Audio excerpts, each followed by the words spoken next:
Well, good morning and welcome to Zen Live. My wife always gets after me when she says, "Are you hungry?" And I look at the clock to see if it's time to be hungry.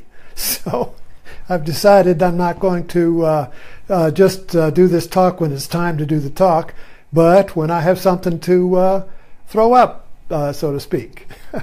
So anyway, I've been talking the last few evening days and nights for the last 2 or 3 days about Alan Watts, and here I am again. I just finished this morning his autobiography in my own way, and it ends. It's a beautifully long book about his amazing memory. You can remember all the people he knew, what they looked like, what they talked about, where they were, what they did. Just a photographic memory.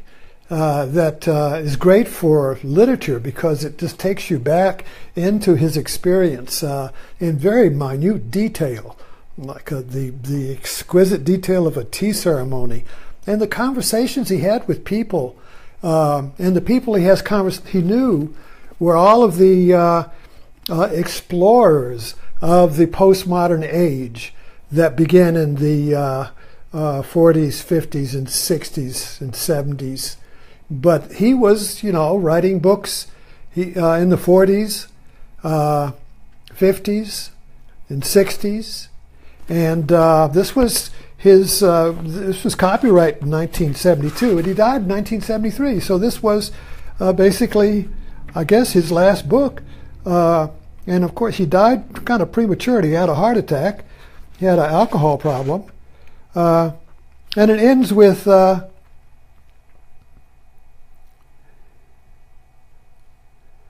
When you say the music is abominable, listen to the sound of your own complaint. Above all, simply listen. And I, for the time being, will be silent.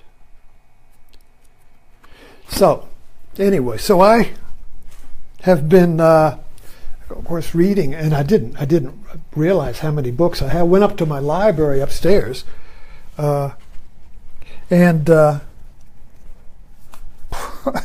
pulled out all my Alan Watts books, and doggone if I didn't have two of the book, The Taboo Against Knowing Who You Are, and then I've got Alan Watts' Beyond Theology, The Art of Godsmanship, and The Way of Zen. And what is Zen? And Become What You Are. And the wisdom of insecurity, and still the mind.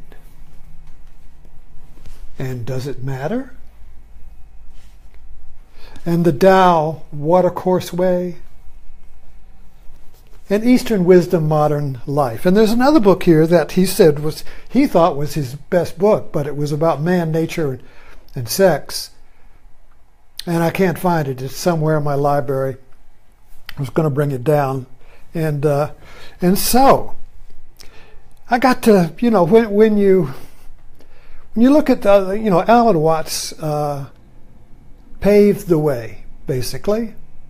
He was writing about Zen. He was interested in Buddhism back when he was a child in England, and he grew up in the Anglican tradition, Anglican church, and he even became an Anglican Episcopalian priest. So his early writings were a lot about Christianity and the symbolism and the myths and the Christianity. And then he began to try and figure out how the Christian worldview and the Oriental or the Zen world, Buddhist worldview, how did they fit together? Are they totally opposite worlds? Or is there a union of the two? Is there a gateless gate that brings these two incompatible worldviews together to balance out our own consciousness, you see? Because what he was basically what he grew up in was a ascending ascending transcendental worldview where God was, you had to soar to God. You had to leave the ground. You had to leave the flesh. And you had to soar to God. That's an ascending worldview. That God is a better place. When we die, we're going to be in a better place, you see. This is hell. This is something we have to get over. This is something we have to grin and bear, you see. This whole ascetic movement is deep in Christianity, exemplified in the great Gothic cathedrals and everything. So this, and then the secular world that was born in the Enlightenment, the material world, the scientific world, of empirical and rational discovery, not by faith, but by, or intuition, but by reason, you see. That is a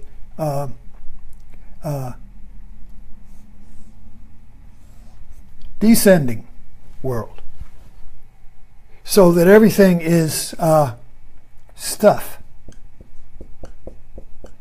So this is like God is transcendent, and this is like God is immanent.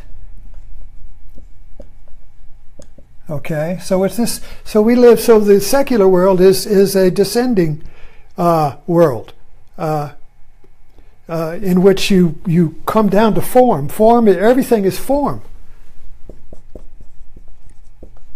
And this one here is everything is emptiness. Which you get so the formless, or God is empty or formless. See, God is not form. So everything goes to spirit. See, spirit. So you can see there's ascending. This is called eros. And this is called agape in Christian terms. But the fact is, the secular world is a form-orientated and invested-in world. We, in the West, Western scientific materialism is an investment in form as the only reality. If you can't measure it, taste it, see it, weigh it, it doesn't exist. It's form. And that has proven to be very successful in that we have created a lot of stuff. However, something is missing. It began to dawn on Alan Watts, and that this was like waking up and realizing you're buried alive. When the soul or the mind is aroused, it wakes up in a tomb, and it starts screaming. It can't sense anything in a tomb, in a coffin. You're like Helen Keller. You can't think, you can't see, you can't do anything. You're imprisoned alive in a tomb. And that's kind of like the awakening of Alan Watts and myself, for that. And all of us who realize that something inside is alive, and I don't know what it is, but it wants to be out. It wants to be awake. It wants to express itself, but it's in a tomb, and it can't figure out what the tomb is. Well, the tomb is the Western worldview that only form is real. Only. You see, but the problem with only form is real is that the subject, me or I, is object, form. In this worldview, the Western worldview that has become so successful, the subject, or the I, or the scientist, or me, is outside of form. So there is a continual sense of exile. There is a sense of this ego, this me, this rub, this contraction, this little itch, you see, can never be satisfied because it's always outside of what it's observing. No matter what I observe, I'm outside of it. So there's a fundamental feeling deep. As existentialism called it, this angst, this dread. As existentialism didn't go as far as Zen, it stopped short. So as existentialism kind of like laid the groundwork for travelers like Alan Watts, who went to the east, went west, went to the east, you see, and came back with a treasure. And this happened in the 60s. I mean, all of the masters today, all the intellects and the teachers who are writing now, most of them grew out of the 60s and 70s, where they went to find a teacher, they went to find wisdom, and they returned with a boon, and then that is a creative source of their writing and their discovery. So Alan Watts, I look at Alan Watts as, what he was doing, basically, to finish up with this,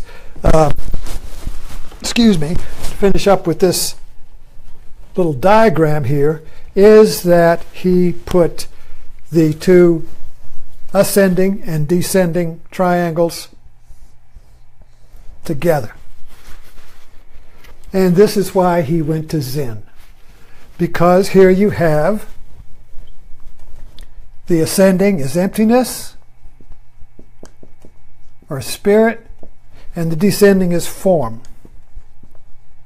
And so Zen says, the wisdom of Zen, the gateless gate, the magical potion, the alchemy, the cone, the mystery, is that form is emptiness, and emptiness is just form. In other words, he puts the Zen puts the transcendent and the immanent together. And that is why Alan Watts became an exponent, a teacher of Zen, because Zen is not a religion, it's an experience. Zen is not theology, a philosophy, or religion. It is satori or kensho. It all presses you. It pushes you like you're on the edge of a pirate's plank, and your desire for awakening, for the coming together of eros and agape, of the subject and the object, of the observer and the observed, the desire for unity pushes you over to the edge where at some point in your life you just step off and spontaneously realize that there's no sharks. There's no sharks in emptiness. There's no death in emptiness, you see. But from the view of form, from the view of the descending view, from the view of materialism, nothing is death. Nothing is no form. Where am I, you see? Because I is viewed as form too. I'm in it. So in emptiness, where will I be? You see, emptiness is death. But then, if God is emptiness or spirit, well then God is death. So I don't want to go there. I'll just get as close as I can, but I'm not giving up my ego. I'm not giving up my form, you see. I'll get close to the fire, feel its warmth, but I ain't going in there. Because then I will be the fire, you see. But that's where Zen goes. And Alan Watts went there. So I look at Alan Watts today because I just finished his autobiography, and of course the autobiography of any explorer gives you the view of their whole life as a metaphor. Well, they write their tracks. You see, all of his books are the droppings that he left on his journey into the unknown. And most creative writers will say that, they move on. They don't stay at the stage of their last book and cling to it and become an expert on that book. They keep moving on. And so their books are like spoor, like the droppings of a unicorn. as it goes further and further into the unknown. And so a few of us get the scent of the unicorn, and we follow the books and we read the books, following the scent, following the spoor. This plays into the myth of the unicorn, because the only way to catch a unicorn is with a virgin. The virgin sits down in the forest, and the unicorn cannot resist her aroma and lays his head in her lap. But the virgin is a metaphor. It's not a physical virgin. It's the metaphor for an empty mind. So when your mind is empty of form, and your mind is no longer clinging to your beliefs and your me and your conditioning and your hope and your dreams and all of this stuff, when you begin to let go of that, and you realize the futility, and you realize that form cannot give you permanent satisfaction, and you realize that even your sense of self is a form that is going to decay and die. When you realize that even this, everything I cling to will die. Everything is impermanent. Everything is going. Everything is going like sand through the fingers, Why cling? Clinging creates suffering, the Buddha said. Clinging to form, clinging to yourself, is the cause of our suffering. So the mind awakens. When the mind awakens to this, it is like I realized this morning. It is like a awakening in a tomb, like Helen Keller. Imagine Helen Keller. She was born deaf and blind, so she's awake in a world that she has no sensory connection to. She can't hear it. She can't see it. She can taste it. She can feel it. Those are the only two windows. And smell. Smell it, taste it, feel it. Those are the only windows. But she has no language. She has no language, you see. And so then, when she has a teacher, and the teacher holds her hand under the water of a pump, water, feels water, and then she writes the symbol, water. Feel water. Feel water. And Helen Keller described this as a big bang, an explosion, when she realized that the symbol water meant water, you see.